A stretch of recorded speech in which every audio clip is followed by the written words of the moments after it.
Hey, it's Mack with PriceActionTradingSystem.com, and it's Wednesday. It is July the 6th. This will be our chart lesson for the day. And really, we just had a large range today. This is your overnight high. As you can see, that held until late morning. Even once we broke through, prices really couldn't go anywhere. We just went sideways. And here's your overnight lows. And we did have one failed break lower here, which was a great buying opportunity. And a lot of times those catch the low of the day, and obviously this one caught the very low of the day. If you bought here, it's a long way up to the top, and we just kept going on through. I would have exited up here somewhere though. Yeah, it's obvious when you get in these tight ranges. Of course, as FOMC came out right in here somewhere, and that's when it kind of, that's not very volatile, but compared to the rest of it, you can see this is pretty volatile right in here. Um, so you may or may not want to buy or sell. This was after, both of these are after. This one probably should be green because it's like just after 1 o'clock. I'll probably change that one to green because it's right after the news came out. But you can see that it just wasn't very volatile. No surprises. They've already raised rates and probably not going to raise them again for a while. But when prices are swinging, you really don't know that until right in here. Um, when prices start swinging back and forth and they're consistently above and below, look how flat the EMA is. The only way to trade that really is to buy the lows and sell the highs. You can't do anything different there. And the reason I wanted to talk about this is a trader sent it to me, and he's like, "How do I know which second entry to take? There's second entries all over and they're failing." Well, you got to understand the short-term trends. We're trending down. There's your break of your trend line. You move to a new low. So what's probably going to happen? We're probably going to start trending the other way. So now we're trending up. So you wouldn't be taking a short there. You've already seen your criteria for a reversal or a correction. So we're probably going higher now. But really, by the time you get to here, you can see you're just kind of going sideways. And so just because there's a second entry short here doesn't mean you take it. The trend is up, and so you want to take the second entry long, not the short. So you have to be able to read this stuff. You can't just go looking for second entries. The only time you can just pretty much trade second entries is when it's trending, and you get a second entry off the trend line, and then those are pretty much reliable all day long or trending down. But when you start going sideways, you got to understand what prices are doing. Notice this two-tiered channel working up. Until you get a break of it and a new high, the trend is up, and you're only looking for up. You can't take, there's second entry shorts all over, but you wouldn't want to take it. And so now you get your new high, you got your break, your new high, and now you're trending down. So until you get a close outside that and a new low, or else a confirmed trend going in another way, you're only looking for short. So you can't take any second entry long. And the trader that sent it to me, he was talking about a second entry long right here. I guess you could count that a new high, first entry, pullback, second entry. I could see how you could look at that and say that's a second entry long. But this is really this is where your new trend started to the upside. And so I would count this as your new high on your trend. It's a double top, so you can count it as a new high. Pull back first entry, pull back second entry, because that's really your second entry, and you're only looking for a long here. And then you got to be concerned about the resistance setting up right across there as well. So, but this is a range day in the big picture. So we're finding traction above the range, and so I'd be looking for prices to go higher. And you may not get past these other highs here, so you got to be real careful trading those. So I hope that's clear. It helps a little bit for that trader that asked me that. You got to be able to read the price action and understand what prices are doing. And so look here, we got a trend working down. You get a close outside, a move to a new low. Now you're working up. You get a close outside, two legs up to a new high, and then you're working down. You get a close outside, move to a new low, Bounces right off the previous lows, reverses. Now you're working up. And this particular one, you didn't really get a close outside a new high. It just reversed. And sometimes it does that on range days. There's probably a midline in here. I don't have it on the chart, but I'm sure there's a midline in here somewhere. That looks pretty close. If you drop this down to the very low of the day, it's probably going to be real close. But anyway, I like it better right across here because you get more touches and closes.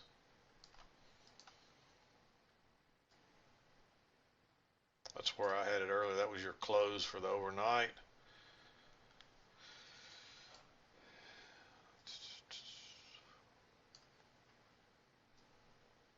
Your midline is going to be right in here somewhere. I'm not going to measure it because it's real close.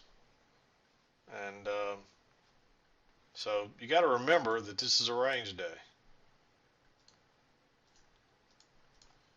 But yeah, on this one, you don't really, now this could be just a two-tier channel here, like so. And this could be an overshoot. Since we didn't get a retest, I'm probably going to say that probably was an overshoot, and then we started trending down. I really thought it was a two-tier channel, and it might be. But it played out more like this was the channel. Right here. Instead of a midline and an overshoot. So you're moving up because if you hadn't heard me say that before, an overshoot, sometimes you don't get a retest. The market just gets overdone, it reverses. And if you saw it like that, I don't have this trade marked, but really,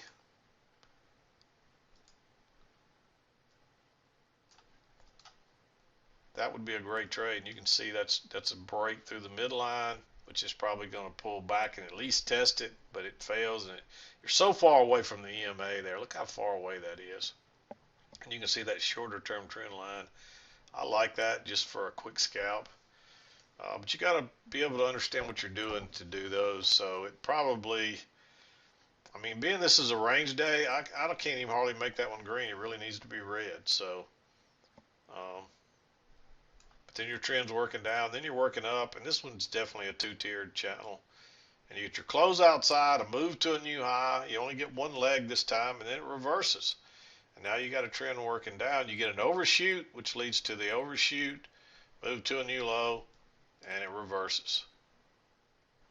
Then you got a trend working up. You get a break, and moves to a new high, a few legs up, and then it turns down. This is after 2 o'clock. So I hope that's clear. You got to be able to read the price action. You can't just go out looking for second entries.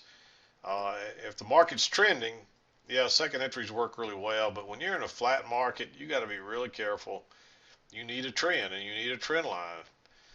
And then you don't want to take one into strong support or into strong resistance up across the tops. You want to be looking to do the reverse in those areas because it's a range day. So, all right, let's talk about the trades. You had to kind of be patient today because early on we were working down, we made a new low, and prices just started going sideways. There's a failed second entry short right. Actually, it doesn't. The failed second entry long doesn't trigger until right here. Notice this new low, you're pulling back first entry short, pulling back second entry short, and you're just waiting, but it doesn't trigger till here. So you could have entered here or here, either one. Your stop would have gone below these lows, and you would have been safe, even though it pulled back again. So you might have considered even adding on there. It's a little bit aggressive. If you didn't take this first one, it's a little aggressive because you get too much overlap there, and you're kind of right into these other highs, although this would be the one I'd be most concerned with. So for that reason, I made that one green. You get another pullback here. You've already had your break and a new high, but you don't really get a setup to go short. And this is not a very good signal bar, and by the time this one closes, I don't think I'd go long there either. And then you finally get a chance to go short right here. You actually have two bearish bars in a row lined up. If you enter here, you still have to put your stop above this bar right here to be safe. But I like this trade. Looking for it to turn down and come back down and test the lows. You already had a high here and you just barely pushed above it. You don't know it's going to take off like that, but it pulls back, gives you a first entry long, pulls back, it gives you a second entry long there. So if it fails and turns lower, you can go short, but it turns up again before it breaks lower. And so I like going short there on the trap. Looking for it to probably test these lows. This would have moved down a little by now. I think I ended up adjusting it back up when we bounced right there. But I would have moved it down to here at that point. And you do have your breakout, your closeout side here. And you get a couple of moves to a new low and it reverses. So there's a second entry, failed second entry long here. And you would have gotten just enough. Notice it gets just enough to get your scalp and it reverses. Look at that big reversal bar. It's close to the EMA, but I still like that one because of this strong support down here, and it's looking like a range day. And if you catch the right place, you can really get a good move like you did here. And so I like that one. It doesn't go very far; it just kind of goes sideways. So I don't like entering anything there. But when you get that, so wait on the failed second entry short and see if you get it. You get it right there. Look at that bullish bar. Go long there. That's a great trade. And look at it go. It does a little breakout pullback there almost too, so you might even consider entering there. That's another possibility. That one's a little more aggressive. I don't think I would add on at that point. So, and then we already talked about this. It shot up. I mean, that's just way overdone on a range day especially. It's probably going to pull back. Snap back it does. And then you get a first entry long. Pull back second entry long, it fails, but it doesn't trigger till over here. Right off those first couple of bars. And if you drew that there and pulled it down, it fits right here. And so I'd be looking for it to turn down. It's also a double test of this high right here, basically. It's not a perfect signal bar. It's bearish enough, especially with the trap. Doesn't matter so much about the signal bar with it when it's a trap. And this was a great trade. This thing just took off. And then it pulls back. You're moving up, and there's two swings in there. But notice your trend line. You don't have a close outside of it yet. This is a big bearish bar. You get a little bit, but that's iffy. That's not enough to be for sure that your trend line is just not a little higher or something. Or a little different angle, slightly different. You need a convincing close outside. This is a really big bar though, so I'd probably let it break below it and then drop me a limit order in there back where you would have entered, and make sure you got enough room before you get to these lows. And this thing just kind of takes off and drops through. And you know how on range days almost every breakout's going to fail, especially if it's way away from the EMA, even if it's only temporary. So this is a nice long back. There's a little pullback and another chance to go long here, but that one's right into the EMA, and we don't have a close outside this yet, so I would wait on that one. It does push on through, and you just start going sideways here.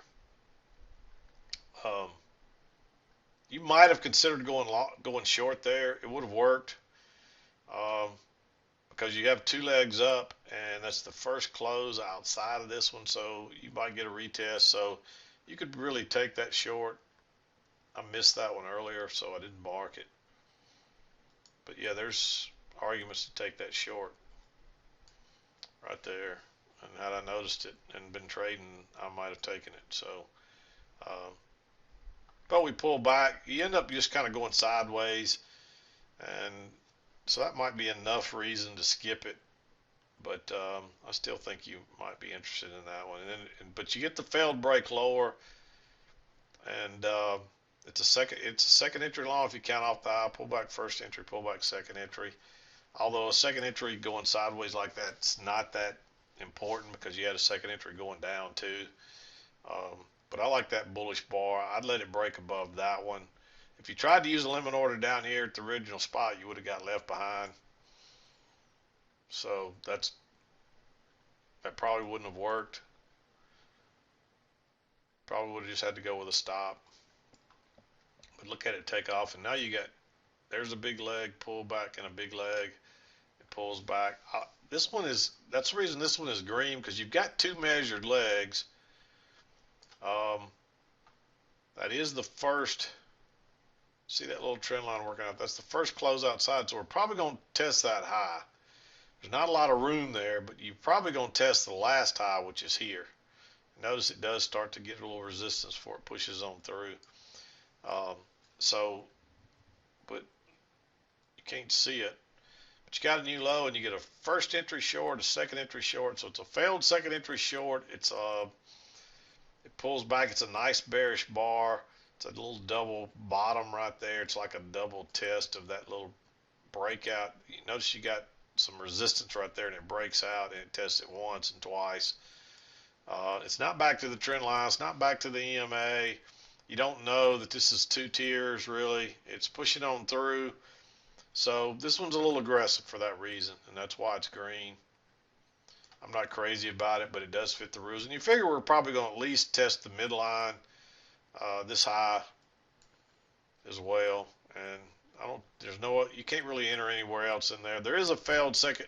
You could count that double bottom as a new low, and you get a second entry short, and it fails. And it would have worked, but I just think it's really risky since we just broke above that high.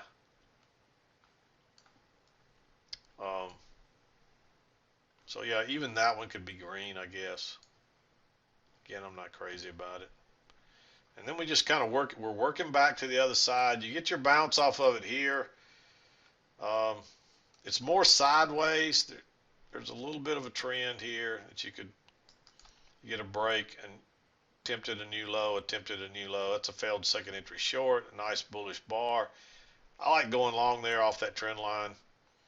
It is close to these highs, but prices are trying to come back. And when prices don't pull back and they only go sideways back to a trend line, that's usually because the market's pretty strong.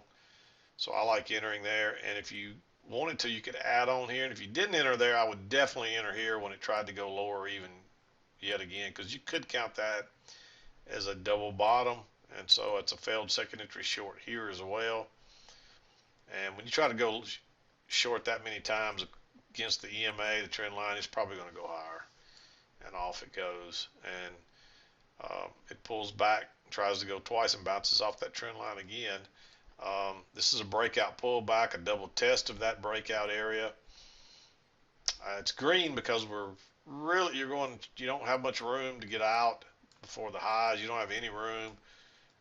It's close, but you do figure there's enough reason to take it if you want to be aggressive, because we're not to the high of the overnight high yet, and you figure that's the target. And it is off the trend line. It is a double test rule. So there's some reasons to like it. And we actually just push out. It turns out to be a really good trade, but you don't know that ahead of time, so you got to follow the rules. So it's always easy to say after the fact, yeah, that was an easy trade, should have taken it, but too many times I've seen that with all that overlap, and it break a tick or two higher and then turn down and stop people out and then go exactly where you thought it was going to go. So it's a high risk trade. It's definitely aggressive. It's real aggressive. So, and then we're just going sideways. We keep testing that. Once we started finding support there, you got a little breakout. Now you've tested the overnight high once, twice, and you got a little failed break lower below that support. Little two bars, two tick bar. That's worth, it's very low risk. I like going long there. It's the first break of your two-tier channel, and this is a nice trend, longer term trend. So you're probably going to test this high at the very minimum. And you notice we go a little bit higher. Then we just start working down. And I told you why we didn't. You get a failed second entry long here. Notice the new high, pull back first entry. It shoots through the EMA, pulls back. Failed second entry long, confirmed trend line. But it's 12:30 by now, and there's FOMC at 1 o'clock today. So I wouldn't recommend taking that trade. Price action generally works, but sometimes it gets crazy first.